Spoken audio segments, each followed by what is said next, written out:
Battery charge பண்ண போகிறோம். இந்த காரோட பேட்டரியில் வந்து பார்த்திங்கன்னா இப்போ வோல்ட்டு 9 வோல்ட் தான் இருக்குது.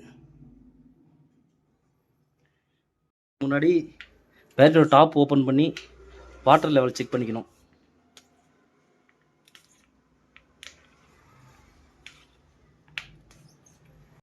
தண்ணி சுத்தமாகவே இல்லை, சுத்தமாக ட்ரை பண்ணி அதை ஃபில் பண்ணிக்கலாம்.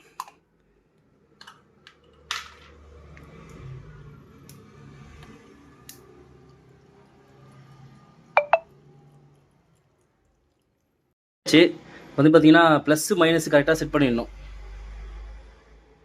இந்த ப்ளஸ் மைனஸ் செட் பண்ண பிறகு மிஷின் ஆன் பண்ண பிறகு உங்களுக்கு சார்ஜ் எடுத்து இதுவாகும். மிஷின் ஆன் பண்ணிக்கலாம். 30 வோல்ட்டில் இருந்துச்சு. இப்போ சார்ஜ் போட்ட பிறகு வந்து பார்த்தீங்கன்னா 11.91 வந்து பார்த்தீங்கன்னா சார்ஜ் ஏறிட்டு இருக்கு.